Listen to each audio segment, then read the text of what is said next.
नमस्कार दोस्तों, आपका मेरे इस चैनल में स्वागत है। आशा करते हैं कि आप अपनी ज़िंदगी में स्वस्थ हैं। तो 14 जनवरी, मकर संक्रांति, उत्तरायण, पोंगल, माघे बिहू, तिल साकरात, साकरात, कुगुटी, दही चूरा, खिचड़ी संक्रांति, न जाने कितने ही नामों से पूरे देश में मनाया जाता है। पर हमेशा से हमको एक सवाल रहा होगा, वो ये है कि अगर हम दूसरे त्योहार देखें तो वो हर साल अलग अलग डेट पे आते हैं, फिर 14 जनवरी को ही उत्तरायण या मकर संक्रांति क्यों आता है? इस बात को जानने के लिए आपको ये वीडियो पूरा देखना होगा। तो दोस्तों, सबसे पहले हम ये जान ले कि जो उत्तरायण है ना, वो कोई एक डे को डिनोट नहीं करता है। जिस त्योहार को हम मनाते हैं ना, वो उत्तरायण का पहला दिन होता है। उत्तरायण इनफैक्ट 6 महीने को कहा जाता है। जो सूर्य की गति होती है ना, उसके आधार पर हमारा जो एक साल होता है वो 2 पार्ट्स में डिवाइडेड होता है। एक है उत्तरायण और दूसरा है दक्षिणायन। उत्तरायण 2 शब्द से बना है, उत्तर और अयन। उत्तर यानी नॉर्थ, यानी उत्तर दिशा, और अयन यानी मूवमेंट। जब सूर्य की गति उत्तर दिशा की ओर होती है तो उसको उत्तरायण कहते हैं, और सूर्य की गति दक्षिण की ओर होती है तो उसको दक्षिणायन कहते हैं। अगर मैं मॉडर्न साइंस के अकॉर्डिंग इसको समझाना चाहूँ तो अगर पृथ्वी के किसी फिक्स्ड पॉइंट से अगर एक ऑब्जर्वर सूर्य को ऑब्जर्व करेगा तो उसे सूर्य की मूवमेंट नज़र आएगी, बट इन फैक्ट ये हमारा अर्थ है जो सूर्य के अराउंड चक्कर लगाता है। इसकी वजह से हमें ऐसा लगता है। हमारे अर्थ की 2 प्रकार की मूवमेंट होती है। एक मूवमेंट है रोटेशन, यानी अपने ही एक्सिस पे ऐसे घूमना, इसको रोटेशन कहते हैं। और दूसरी है रेवोल्यूशन, यानी सन के अराउंड ऐसे घूमना, इसको रेवोल्यूशन कहते हैं। और इन दोनों मूवमेंट की वजह से हमें सीजन्स देखने को मिलती है। जैसे कि हमें पता है कि हमारा अर्थ स्पेस में ऐसे सीधा नहीं है, लेकिन 23.44 डिग्री से टिल्ट है, तो इसके अकॉर्डिंग हमारे अर्थ में सीज़न देखने को मिलती है। अगर हम ये समझ लें कि ये नॉर्थ पोल है और ये साउथ पोल है, और अगर ये ऐसे है, मतलब देखो ऐसे, तो ये साउथ पोल है और ये नॉर्थ पोल और यहाँ पे सन है। इसका मतलब ये हुआ कि साउथ पोल में समर है और नॉर्थ पोल में विंटर है। तो यही सिचुएशन होती है उत्तरायण के स्टार्टिंग में, जब ऐसे होता है। और जब सन ट्रॉपिक ऑफ कैप्रिकॉर्न होता है, इक्वेटर होता है जहाँ से अर्थ 2 पार्ट्स में डिवाइडेड होता है, तो इक्वेटर के ऊपर होता है उसे ट्रॉपिक ऑफ कैंसर कहा जाता है, और जो इक्वेटर के नीचे होता है उसे ट्रॉपिक ऑफ कैप्रिकॉर्न कहा जाता है। जब सन ट्रॉपिक ऑफ कैप्रिकॉर्न पे होता है तब साउथ पोल में समर होता है और नॉर्थ पोल में विंटर होता है। अब जब अर्थ का रोटेशन होता है तो सन धीरे धीरे ट्रॉपिक ऑफ कैप्रिकॉर्न से ऊपर की ओर, यानी नॉर्थ की ओर मूवमेंट करते ट्रॉपिक ऑफ कैंसर की ओर बढ़ता है, और इस मूवमेंट को हम कह सकते हैं सूर्य की उत्तर की ओर गति। अब जो ये ट्रॉपिक ऑफ कैप्रिकॉर्न होता है, वहाँ से सूर्य की गति नॉर्थ की ओर होती है।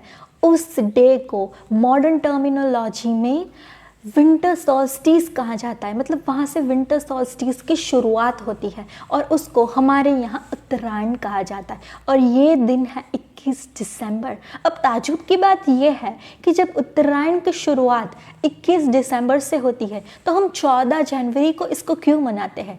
इसका जवाब भी यहीं पे छुपा है। दोनों शब्दों का अर्थ समझिए। उत्तर अयन यानी सूर्य की उत्तर की ओर गति, और मकर संक्रांति यानी सूर्य का मकर राशि में प्रवेश, ये दोनों अलग इवेंट्स है। मकर संक्रांति से रिलेटेड एक पौराणिक कथा भी है। स्कंद पुराण के काशी खंड में एक कथा दी हुई है। तो सूर्यदेव का विवाह दक्ष कन्या संज्ञा के साथ होता है, लेकिन सूर्यदेव के तेज के कारण वो ठीक से देख नहीं पाती है। उनसे उनको 3 पुत्र होते हैं, यमुना, यमराज और वैवस्वत। लेकिन प्रॉब्लम वही रहती है, वो ठीक से देख नहीं पाती है। इसीलिए इस प्रॉब्लम की वजह से उन्होंने सोचा कि उनको तप करना चाहिए, लेकिन वो अपने पत्नी धर्म की वजह से वहाँ से जा भी नहीं सकती थी। इसीलिए उन्होंने क्या किया, जो अपनी ही छाया है, यानी जो अपनी शैडो है, उनको अपनी जगह पे वहाँ पे रखा। छाया से सूर्यदेव को 3 पुत्र हुए, शनि, मनु और भृगु। अब जो शनि थे वो डार्क कॉम्प्लेक्स्ड थे, इसके कारण सूर्यदेव को उन पे संदेह हुआ कि ये मेरा पुत्र तो हो ही नहीं सकता, और इस वजह से उन्होंने उनको बहुत सारी क्रोध भरी बातें सुनाई। अब जो शनिदेव है उनका जन्म कर्म फल देने के लिए हुआ था, और इन सब बातों के कारण जब उनका प्रभाव पड़ा सूर्य के ऊपर तो क्या हुआ कि सूर्य का जो रथ है उनकी गति धीमी पड़ गई, और इस वजह से सूर्यदेव को फिर से गुस्सा आया। अब जो सूर्यदेव का घर है वो है सिंह राशि, और उसके सामने यानी 180 डिग्री पे जो घर आता है वो है कुंभ राशि, जो कि है शनिदेव का घर। अब सूर्यदेव ने अपने घर से शनिदेव के घर के और क्रोध से देखा, इस वजह से उनका घर जल के राख हो गया। अब फिर से ये खराब कर्म था सूर्यदेव का, इस वजह से उनको कुष्ठ रोग हो गया। कुष्ठ रोग यानी स्किन डिजीज। तो जब इसके बारे में उनके पुत्र यमदेव को पता चलता है ना, तो यमराज सूर्यदेव के पास आकर उनको समझाते हैं, और जब सूर्यदेव का क्रोध शांत होता है और शनि भी न्यूट्रल अवस्था में आ जाते हैं, तो सूर्यदेव शनिदेव को विजिट करने के बारे में सोचते हैं। तो अब शनिदेव का एक और घर होता है मकर राशि। तो जब सूर्य नारायण शनि के घर यानी मकर राशि में आते हैं, तब शनिदेव उनका आदर सत्कार के साथ स्वागत करते हैं। उनको देने के लिए उनके पास कुछ था नहीं, क्योंकि सब कुछ तो जल गया था, सिर्फ उनके पास थे काले तिल, तो वो उनको देते हैं। सूर्यदेव इनसे बहुत प्रसन्न होते हैं और उनको वरदान देते हैं कि तुम्हारा जो घर जल गया है वो फिर से ठीक हो जाएगा, धन धान्य से समृद्ध हो जाएगा, और जब मैं मकर राशि में यानी तुम्हारे घर में प्रवेश करूंगा तब तुम अच्छा फल देने लायक बन जाओगे। अब ये तो थी पौराणिक कथा। अगर मैं साइंस के बेसिस पे इसको समझाना चाहूँ तो जब इस फेस्टिवल की शुरुआत हुई थी ना मनाने की, तब वो 21 दिसंबर को ही मनाया जाता था, लेकिन कुछ मेजर एस्ट्रोनॉमिकल इवेंट्स हुए, इस वजह से यह डे शिफ्ट होके 14 जनवरी तक आ गया। तो पहला है सौर वर्ष और नक्षत्र वर्ष में अंतर। तो सौर वर्ष को अगर मैं मॉडर्न टर्मिनोलॉजी में कहूँ तो ट्रॉपिकल ईयर।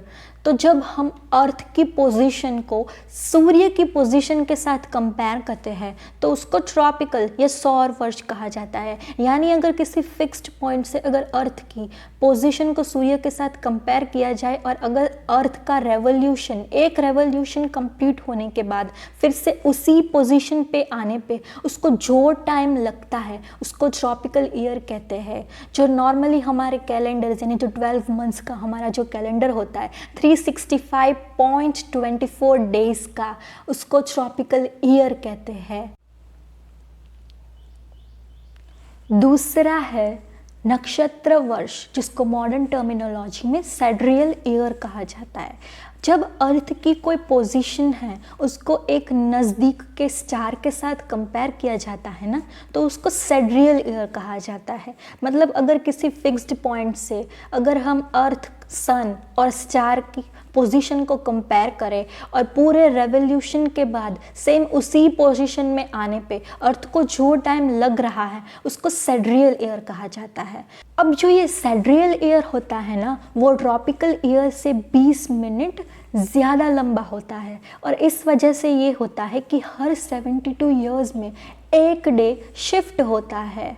दूसरा है एक्सियल प्रिसीजन। जैसे कि मैंने आपको बताया था कि हमारा अर्थ वो स्पेस में ऐसे स्ट्रेट नहीं है लेकिन स्लाइट टिल्टेड है, और इस वजह से जो हमारा नॉर्थ पोल और साउथ पोल होता है ना, वो अपने ही एक्सिस पे रोटेशन करके एक साइकिल बनाता है। उस साइकिल को कंप्लीट होने में 25,800 ईयर्स लगते हैं। अब जो सन और मून है उसका अपना भी ग्रेविटेशन फोर्स होता है। इस फोर्स के कारण जो अर्थ है वो ना स्पेस में वॉबल करता है। जैसे आपने वो स्पिनिंग टॉप देखा होगा, या एक और एग्जांपल दूँ तो आपने कहूँ तो बेब्लेड देखा होगा आपने। तो वो कैसे इधर से उधर मूव करता है, सेम वैसे ही स्पेस में मून और सन के ग्रेविटेशनल फोर्स के कारण अर्थ इधर से उधर वॉबल करता है, और इस वजह से जो नॉर्थ पोल और साउथ पोल होते हैं ना, उसको अपना वो साइकिल कंप्लीट करने में 25,800 ईयर्स लगते हैं। और इस वजह से हर साल 50 आर्क सेकंड का प्रिसीजन देखने को मिलता है।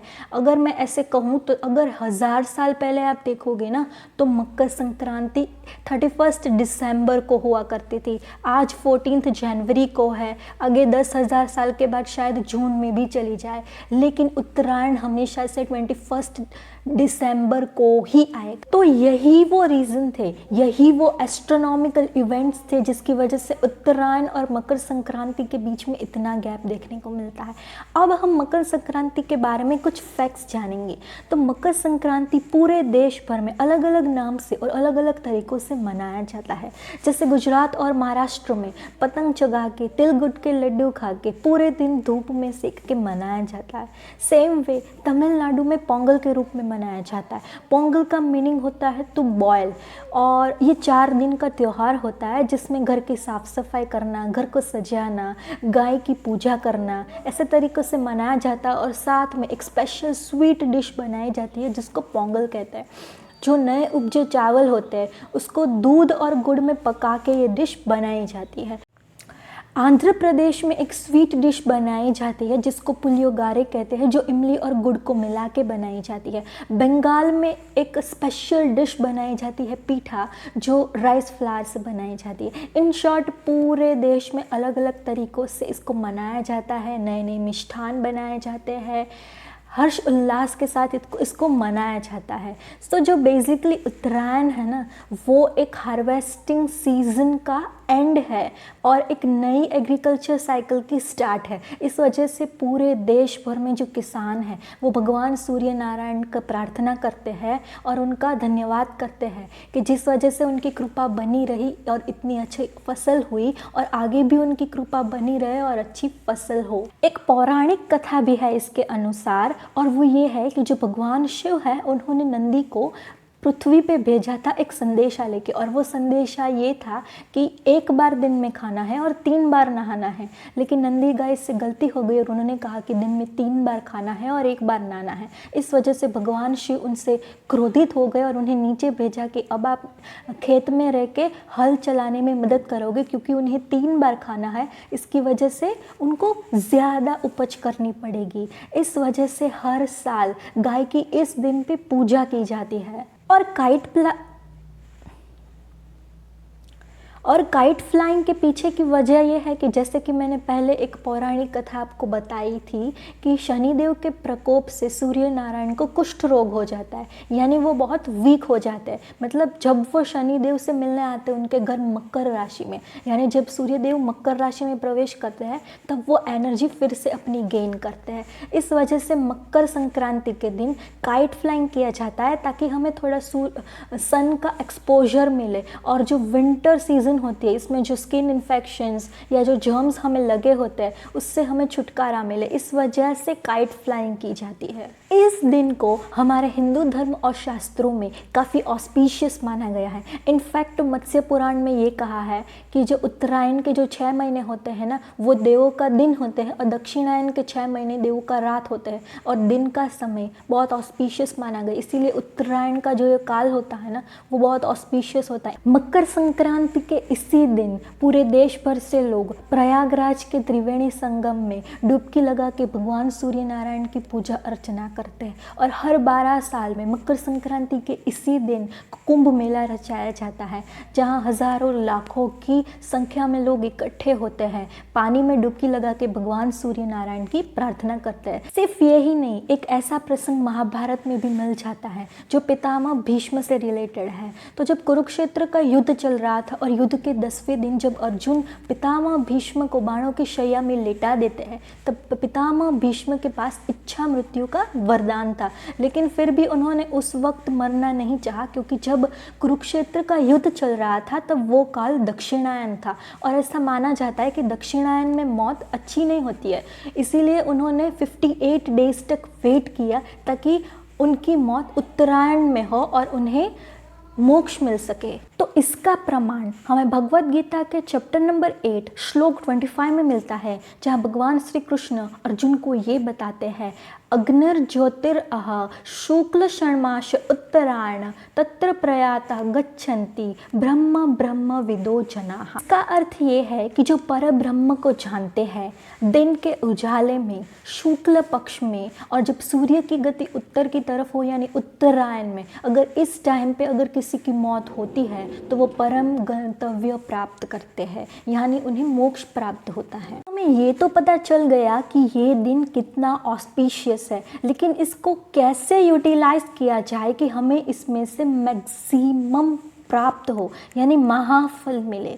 तो इसका हमें एक श्लोक मिलता है वायु पुराण में, वो ये है कि रवेः संक्रमणम राशो संक्रांति रीति कथयते स्नानम दानम तपः श्राद्ध होमादिषु महाफलः। यानी स्नान करना चाहिए, स्नान यानी कोई पवित्र तीर्थ स्थल पे स्नान, दान करना चाहिए, तप करना चाहिए, हमारे पूर्वजों के श्राद्ध करने चाहिए, होम यानी यज्ञ करना चाहिए, और इन सब को करने से हमें महाफल मिलता है। आशा करते हैं कि ये उत्तरायण आप सबकी ज़िंदगी में एक नई ऊर्जा, पॉजिटिविटी, अच्छा स्वास्थ्य और सुख समृद्धि लेके आए। तो so that's all for today. Thank you for bearing me and don't forget to like, share and subscribe to my channel. नमस्ते।